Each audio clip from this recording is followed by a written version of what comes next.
December the 25th. Merry Christmas, everybody.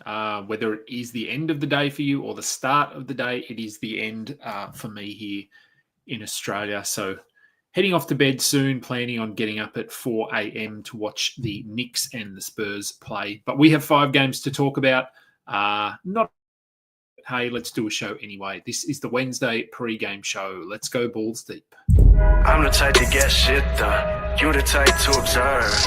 March Madness on my speakers, but today's November 23rd. Got something loud in the blunt, yeah. I don't say what I want, yeah. Probably somewhere sunny getting tan. Foreign women in the sun, yeah.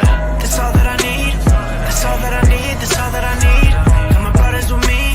Got my brothers with me, and my mama's healthy. That's all that I need.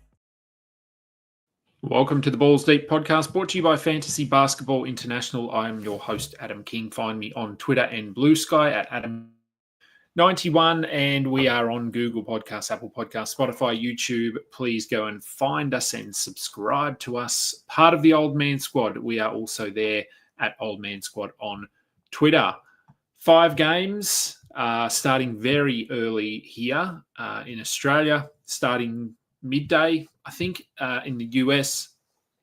As I said, hope everyone had a really nice Christmas, or if you are waking up or about to wake up, hopefully you have a nice day.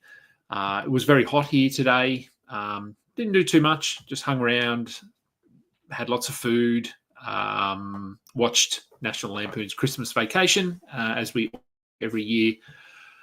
Opened up my Lego. At this point, I think when you're this age, you know what your presents are anyway, don't you? Mine are always Lego or shoes or movies, pretty much. And I got some of all of that. So it was a good day. But looking forward to some basketball tomorrow. We do have 5 games. As I said, the first game, perfect slate for watching basketball, by the way. They don't overlap. Well, unless there's overtime. But the games don't overlap. So you basically just put it on, watch it for... what is it, 11 hours, something like that? No, 13 hours? Sounds about right. I don't know. Anyway, it's a lot of basketball. There is also a lot of cricket here on in Australia tomorrow. I think it starts about 9 a.m., finishes about 1 a.m. the next day. It's a lot of sport. Very good. I love it.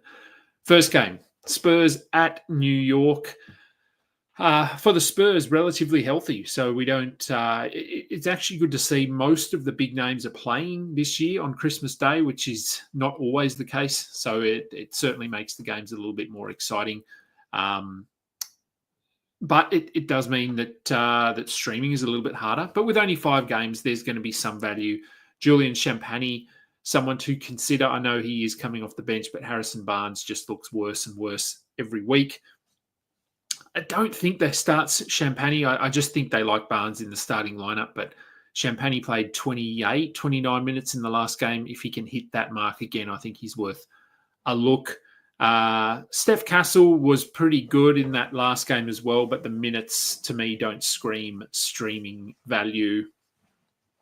For the Knicks, we know that when they're healthy, there's very little in the way of streaming. We're looking at McBride, maybe, Precious, maybe, and Payne, maybe. That's probably the order I would have them in. Payne got hot in that last game, but hasn't really been doing much beyond that. Minnesota at Dallas. As I said, most of the big names healthy here. The only guy or only superstar level player that is under some or in some doubt is Luka Doncic, but I would hope that this probable tag is just being precautionary given he was coming off a 3 or 4 game absence. No word that there's a flare-up or anything like that. For the Wolves, Mike Conley was a little bit better in that last game. Hopefully he can build on that. These two teams obviously have a history, so I'm hoping, despite the fact that the Wolves have been pretty bad this year, they can bring it tomorrow and play a competitive game. I'm really looking forward to this one. Jaden McDaniels has cooled off, as we expected. Dante DiVincenzo yet to hit any great heights. We don't really need to be considering him. 5 games, maybe, if you're desperate, you could look at him. For Dallas, Klay Thompson, I'm assuming he's just rostered everywhere, so we don't need to talk about him or really anyone in this starting five. Dan Gafford outplayed Derek Lively in that last game. I do think it was just a matchup, blowout kind of thing, so I wouldn't be reading too much into that. I still think Lively is going to be close to 30 minutes when it's a close game.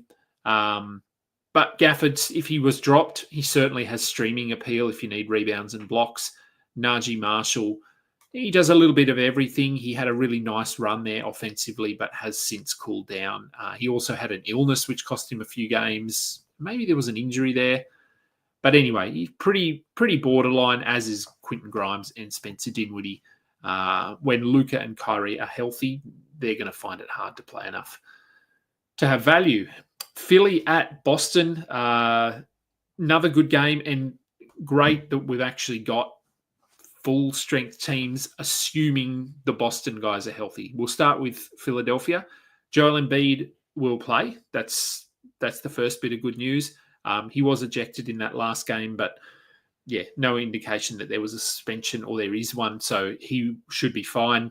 Paul George, Tyrese Maxey also both cleared to play. So we're running with a healthy Philadelphia, largely healthy. Andre Drummond, he hurt his toe in the last game, only played about 7 minutes. He is questionable. If he is out, we look at Gershon Yabusele. He had 17 points, I think, in that last game. This is actually a matchup where he could play minutes. I know Horford is... So I don't know if he's considered as more of a traditional centre nowadays, but obviously he doesn't have the speed and mobility that he once had, which works in Yabusele's favour. Not really looking at Kyle Lowry here. KJ Martin's going to be out for a couple of weeks or reevaluated in a couple of weeks. He's had a stress reaction in his leg, I believe.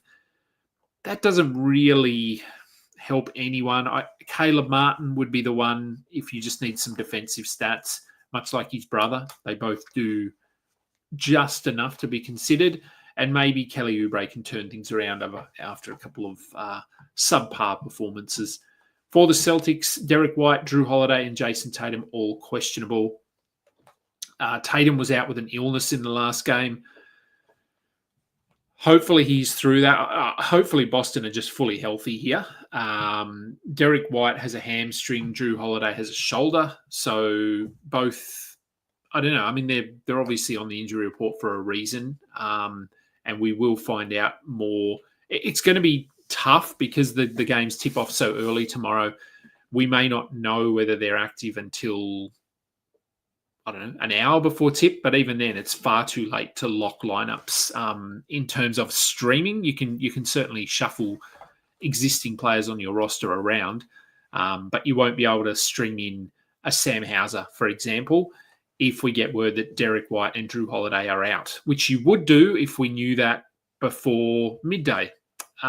Chances are we don't. So Sam Hauser, someone to look at if those guys are out. Peyton Pritchard will also just have to do a lot more in that situation. The Lakers and the Warriors. Lakers have Anthony Davis, LeBron James on the injury report as always. D'Angelo Russell also on the injury report. This is a relatively new one for him. It's a thumb, I believe. Yes, it is a thumb.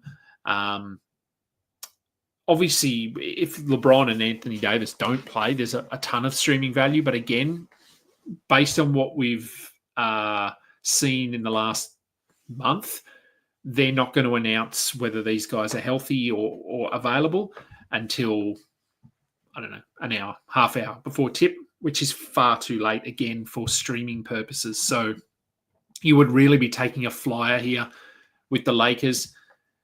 Max Christie has been playing decent minutes. He played 33 in the last game, looked good. I like him in deeper leagues. Not quite there for standards. I don't think he would be a real big flyer. If you wanted to take one, Gabe Vincent, he might be forced into big minutes here, but typically he doesn't produce in those minutes anyway, so I'm not that interested in Gabe Vincent. And maybe we get a Dalton Connect renaissance. I don't know what the word is. We might get a Dalton Connect performance worth looking at. We haven't seen one for quite a while. For the Warriors, again, healthy. Gary Payton, questionable, but that doesn't really impact much here. Steph Curry has been fairly bad by his standards. So big stage tomorrow, nationally televised game, Christmas Day. Wouldn't be surprised to see him bounce back and have a big game. Dennis Schroeder has been, I will say, bad since coming to the Warriors, but he is playing meaningful minutes. So if you have held him, hold him for one more game, see what we get out of him tomorrow. Trace Jackson-Davis is someone I would certainly take a flyer on tomorrow. He started the last couple of games. He clearly looks like their best center option. So if Steve Kerr agrees, then TJD could be in for a good run the next few weeks at least. And then we've got Kuminga, Pajemski, Heald, Moody, Kyle Anderson, all these guys on the bench. And any of them could really get 25 minutes on any given night. So hard to know. Kuminga, I guess, is probably at the top of that list just because he does seem to be playing the most minutes at the moment. Denver at Phoenix, last game of the night. Jamal Murray, questionable for this one with an ankle sprain. If he is out, Westbrook will probably move into the starting lineup. That's what we've seen them do previously. Westbrook's probably worth holding even if Murray is available. He's been playing well. If Murray is out, Strouthar will see a little bit more, but hasn't been doing a ton. It's really just a lot more of Nikola Jokic, Michael Porter, Russell Westbrook. We don't seem to get a lot more from the bench unit when Murray is out. For the Suns, they are still without Devin Booker for a few games, Grayson Allen for a few games. Royce O'Neal is available, so he is obviously a very good streaming candidate for tomorrow. Outside of that, there are some Nurkic trade rumors floating around. Not that that impacts anything tomorrow, but yeah, I've seen his name in there. Something to keep an eye on moving forward. Streaming for tomorrow, it's Royce O'Neal. It would be Grayson Allen, but he's not playing. Monty Morris will have to play some point guard minutes, but we know that he is a very underwhelming per minute producer, let's put it that way.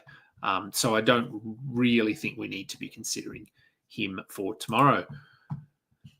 Okay, we've got a couple of people watching. I didn't know if anyone had watched this show, to be honest, given it's 9 p.m. here, 5 a.m. in the States. In a 14-team category league, who would I add, TJD or Noah Clowney? That's a good question. I might go TJD, I think. Clowney, if we're looking like beyond January, February, I think it would be Clowney. Like if you ask me this question in 3 months, Clowney. For right now, I know Clowney's been playing big minutes, but Finney-Smith has been out. Claxton got ejected in a game. So there have been reasons for that. I do think once Finney-Smith is back, he goes back to an 18-minute role, 20-minute role. It's not what we want, but I think it's what we'll get. TJD, as I said, I think he seems to have found his groove the last couple of games. He's playing good minutes. I wouldn't say starter level minutes, but 23 to 25 is probably enough for him. So I'd probably go TJD, I think. Oh man, and to see, thinking about trading Claxton or trading for Claxton in Dynasty now when his value is super low. How do you deal with such a bad free throw if your team isn't punting free throws? Well, it's tough. I mean, obviously you have to, if you've got someone like a Claxton in your team, his value is very low. So now is a good time to be looking at trading for him. He's not, I don't think he's overly high volume. That's something you have to look at when you have a look at people with bad percentages, is have a look at the impact. So it's not necessarily the percentage that you want to look at. If you're looking in Basketball Monster at rankings and things like that, have a look at the impact. So the green, red column. just to have a look at the impact, that will sort of tell you. So obviously his free throws are his worst category. Yeah, worst category. 50%. He only gets there 2 per game. So I guess, look, if you're looking at someone like a Claxton who shoots 50% on 2 shot attempts, that's 1 of 2. If you can have a Jordan Poole or someone on your team who shoots 85% on 8 attempts or 6 attempts, you can balance it out. It is doable. Giannis is a very good example of when that is tough because he is so high volume as well. Claxton is not. So I think it's doable. I think you can build around him, especially in a dynasty. I think it would be slightly easier to actually not have to punt free throws with Claxton on your team. I do see your Lego question, and I will get to that in a minute, but I've got a question from Alex Strong first. Overstocked with centers. Is that possible? Can you be overstocked with centers?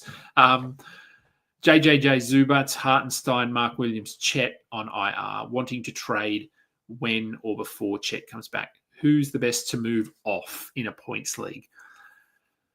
Oh,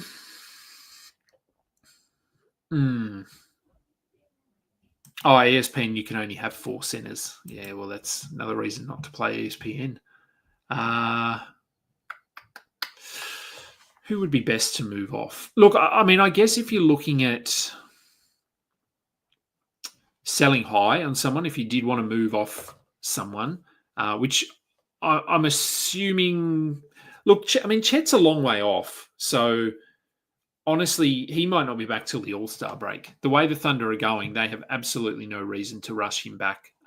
As long as they can get him back, I think 2 to 3 weeks before the end of the season, and the end of the season is mid-April, I want to say, usually.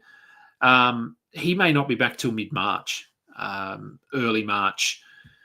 So you may still have 2.5 months of no Chet. I could be wrong. Of course, he could come back in end of January, I think would be best case scenario. So I wouldn't be planning too far ahead here. If you were trying to get ahead of this and move off one of these guys in terms of who could I sell high on at the moment, it's not Mark Williams. Actually, Mark Williams is a really interesting one because I think production-wise, he's obviously not a sell high. He's playing 19 minutes. He's getting, 12 and 8 with a block or something. That is not... They're not numbers that people are going to get all excited about and drool about and go, yeah, I need Mark Williams. But you could certainly sell or build a case for him being a sell high because you could say, look how good he is playing 19 minutes. When he gets back to 28 minutes, he's going to be, 17 and 12 with 2 blocks and doing all this stuff. And that could be true. But we also know that he may not get to that. He may not play back-to-back for the rest of the season, and he could get injured again. So there's a lot of caution when it comes to Mark Williams. So he would be an intriguing one. I think if you could move him for a top 50 or a top 60 player, if you could sort of sell him, build him up as this guy that is going to hit his peak in a month, and you have to have him on your team. And then you've got the other guys who I think Zubats, I don't think you could sell high on him. I think people just think Zubats is who he is. Hartenstein is potentially a sell high as well because when Chet comes back, obviously Hartenstein takes a hit. JJJ has been good. I did expect him to be better this season because just getting players around him tends to help. He had his best year 2 years ago when they were healthy. So I'm not surprised that he is playing really well this season. So it's a tricky one. I think you could potentially move all of these guys as sell highs. Zubats would be the hardest, I think. Mark Williams is an interesting one. Hartenstein has direct correlation with Chet, and JJJ probably isn't your traditional center in terms of rebounds and field goal percentage here. So he is the odd one out in terms of stats, I suppose. He's more threes. He gets the blocks, but he's not elite in some of those other categories like the other 3. So who is best to move off? in a points league, Mark Williams would be the obvious one because he is churning through or putting out the least amount of points at the moment. But I think you can make a case for all of them. Oh, hang on. Sorry, there was a second part to that question. Will Kawhi coming back impact Zoo's production? Oh, yeah, look, it might. But as I said, I think Zubats is the hardest to move, partly for that reason, partly just because if it's a Zubats and people just consider him this top 80, top 100 player with very little upside. Kawhi coming back obviously won't impact his rebounding too much. Offense, yes. But I do think that they're playing well, and I think Harden and Zubats have formed a really nice combination. I don't think they're going to move away from that too much. So I think it'll actually be your Derek Jones, your Chris Dunn, those guys that take a bigger hit.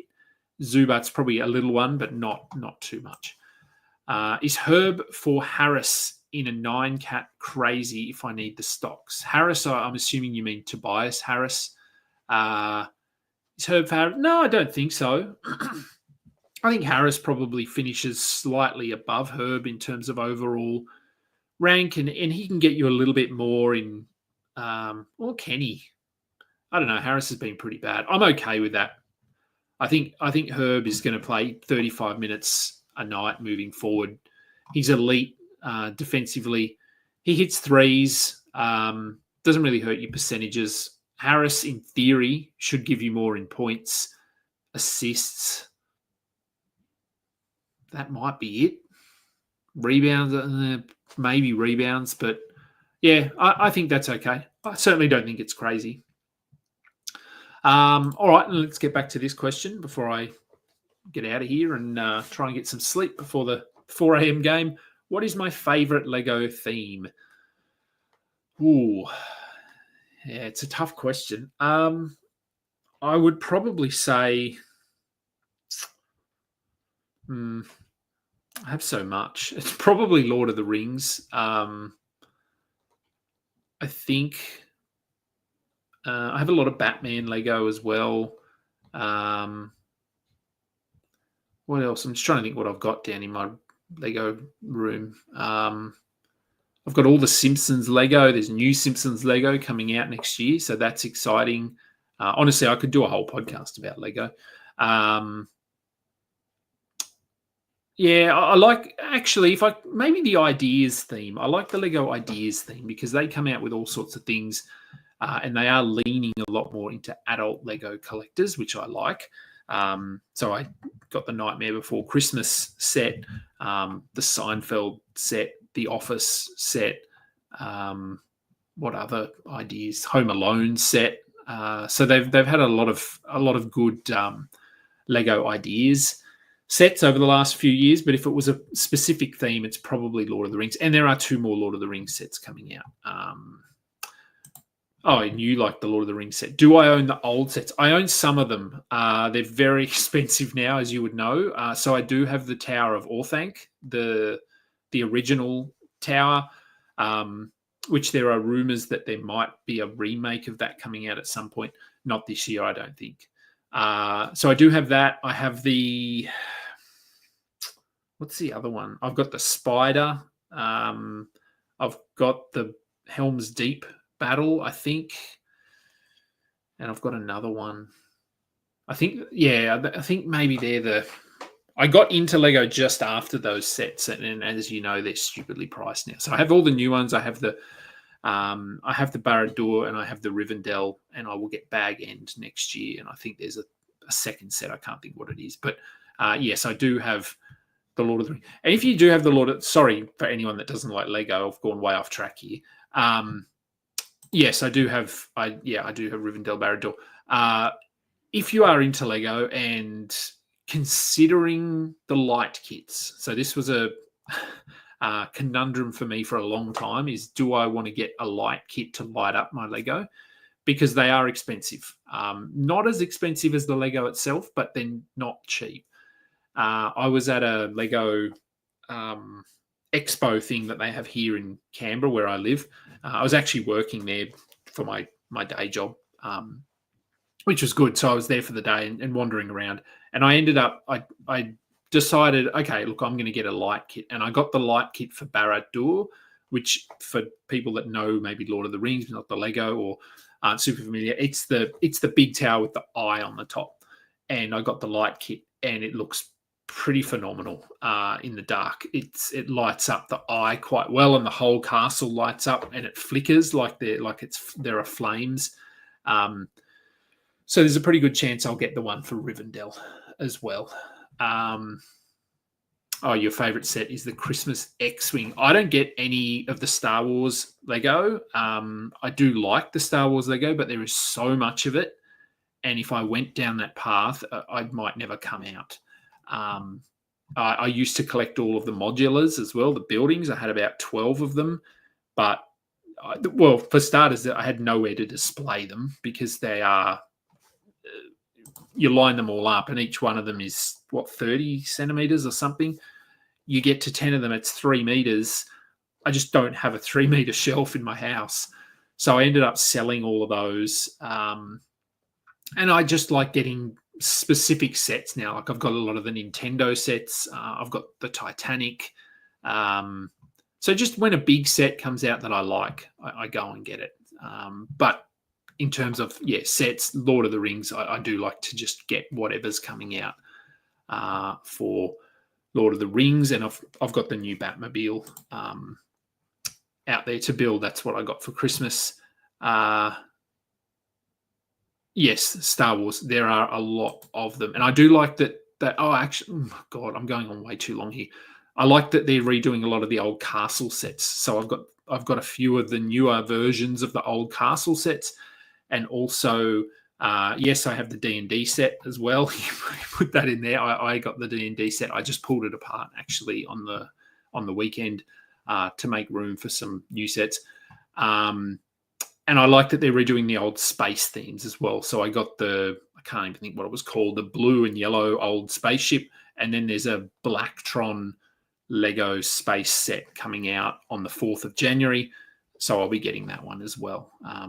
Anyway, let's get off Lego. This is a fantasy basketball podcast, so I apologize to everyone. Those who were listening and those who were tuning in, thank you. Appreciate it.